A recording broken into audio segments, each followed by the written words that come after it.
Okay then, let's get this started. I've never read a sales book in my life.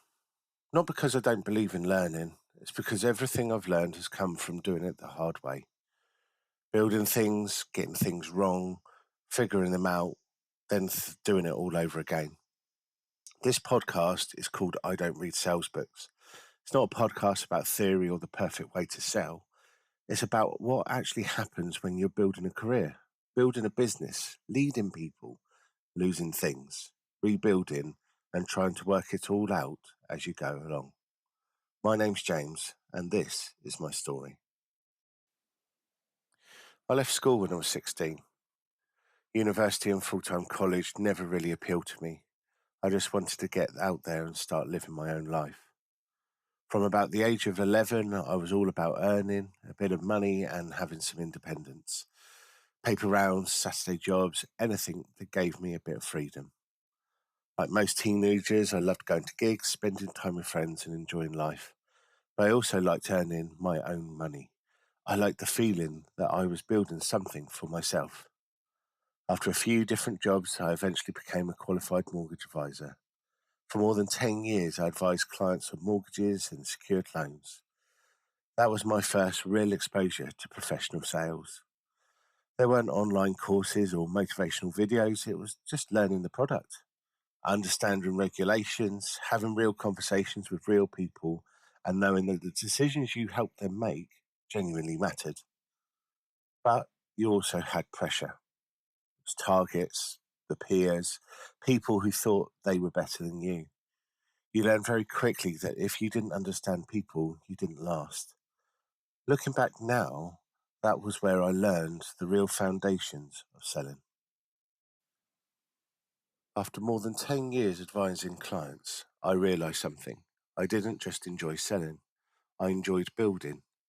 That's where Inspired Mortgages was born, followed by Inspired Loans and Inspired Protect.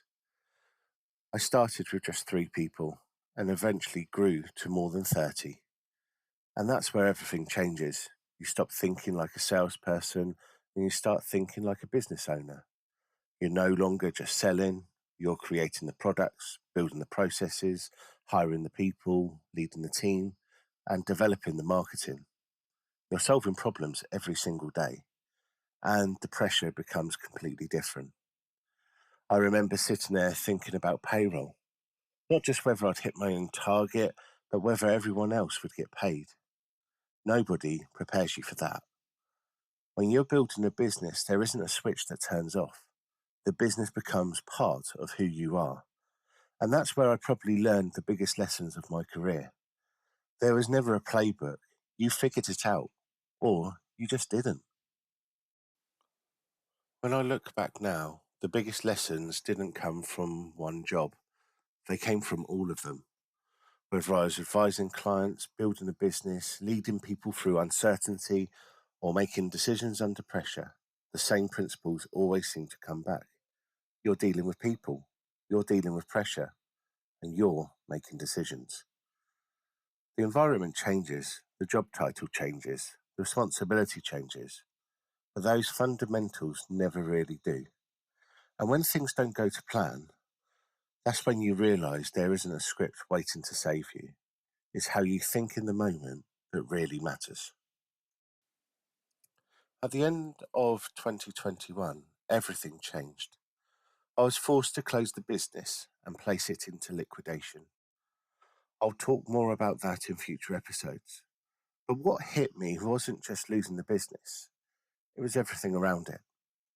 I'd lost my routine, I'd lost my identity, I lost the direction I had for so many years. For over a decade, I'd woken up every morning knowing exactly who I was and what I was building. Then one day, that disappeared. That was probably the hardest period of my life. Not because I was no longer a business owner, but because I genuinely didn't know who I was without it. Eventually, I moved into the corporate world and joined Total Jobs, part of Stepstone. Still in sales, still focused on performance, but a completely different environment, different systems, different processes, different ways of thinking.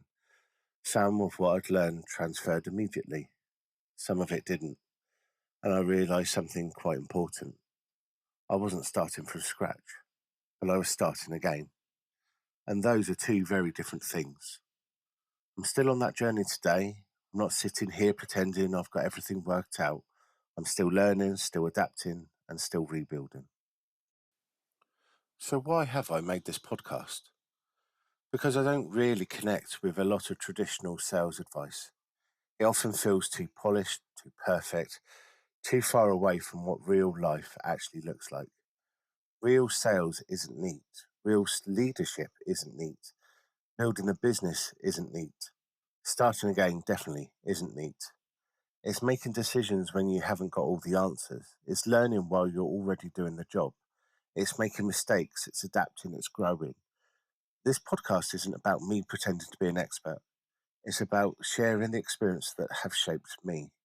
From mortgage advising to building businesses to leading people to working in corporate sales today. Different environments, different challenges, but the same lessons keep appearing. If there's one thing I've learned, it's that none of us have it all worked out. Whether you're starting your first sales job, leading a team, rebuilding your confidence, or trying to work out what's next, we're all learning as we go. That's what this podcast is about. Real situations, real conversations. No playbook, just experience.